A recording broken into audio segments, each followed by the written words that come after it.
When you don't do the needful, you can have your student status frozen, and eventually your visa might be revoked because you are no longer considered a student by the university. The good news is that this is usually the last result after every other measure must have failed. Hello everyone, welcome to my channel. My name is Amaka, but you can call me Miss Maki. On this channel, I share general information about the United Kingdom that can help you migrate into the country.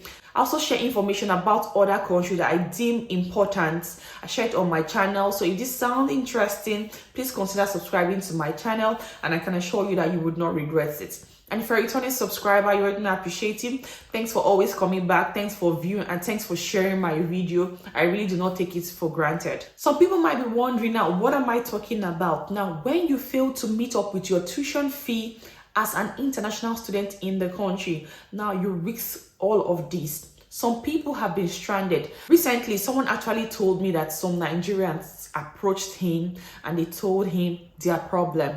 Some people risk this at this point in time because they've not been able to complete their tuition fee.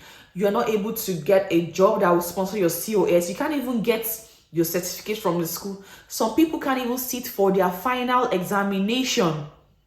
And some people are likely to be sent back to their home country. Reason being that the school has approached them several times. Now, how does this work? Now, you have a payment system, like an instrumental payment for you to pay the remaining balance of your tuition fee.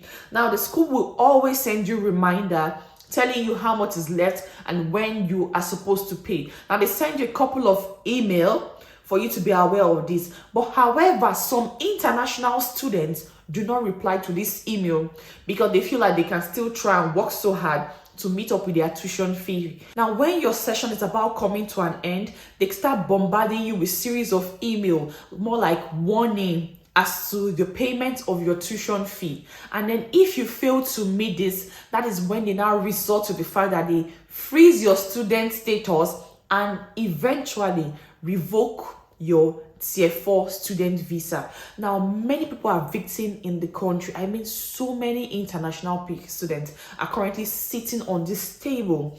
And then, how do you go about it? I heard you can actually contact the school and tell them about your current financial hardship. But here's the problem.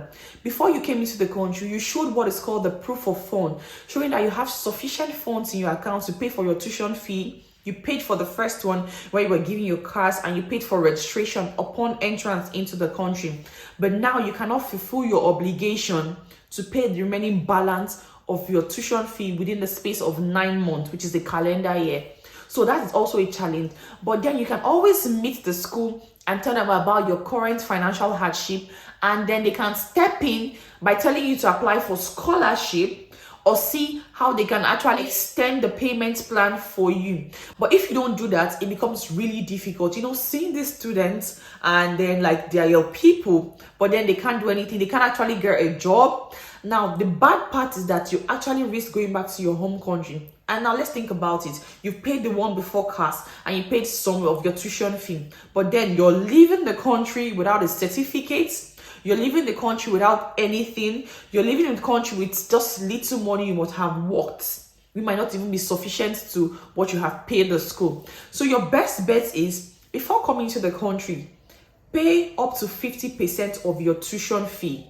Now, some people resort to meeting family and friends, you know, to give them money to pay. Now, that is better. Why? Because you can pay back your family and friends. But owing a university and not meeting up with your obligation is actually more difficult, and, you know, it chokes you a lot. So it's always better to meet family and friends, get the funds, and, you know, pay your tuition fee before you actually come into the country.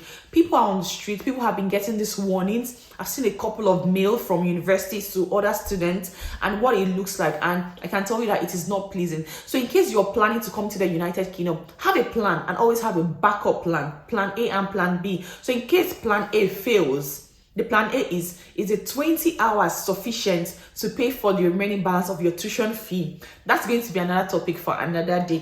And it's going to be very, very interesting. So please subscribe to my channel. And secondly, if plan A doesn't work, what is my plan B? Where am I going to pull out funds to be able to pay for my tuition fee? Because when you look at it, at the long run, the benefits of being in the country and staying on that visa is greater than losing whatever you must have paid. So think about it from this angle. I just thought to share this information because it was a recent occurrence. You know, I heard about this recently and I thought to share. In case you are on that table, you have to avoid this because you might not know the risk. It's one thing to come into the country, you've paid your cars, you've gotten your visa, you've arrived. No, you have not arrived. If your student status is frozen, that is a red flag. And guess what? They're going to be on your case till you do the right thing. And you don't want to be like in the corner where they see you as someone who's not serious and it affects future employment. Because don't forget that once you're trying to get employment, sometimes you need reference from your lecturers. And then if you can't get a credible reference, how then do you land yourself a job? So think about it from that angle. Well, I'm not advising you, I'm only telling you what is obtainable when you actually fall. So guys, this is just an update and to what is happening to international students currently in the United Kingdom, and I thought to share it on my channel. I hope this helps somebody or this saves a soul tomorrow. And please don't forget, in case you have any issues, contact your school and explain to them what is currently going on and how they can help you resolve the issue. Thank you so much for watching my video. Please subscribe to my channel if you haven't subscribed to my channel. If you're seeing my channel for the first time, once more, my name is Maka, but you can call me Miss Maki. On this channel, I share general information about the United Kingdom. Thank you so much for watching my video, guys, and I'll see you in my next video.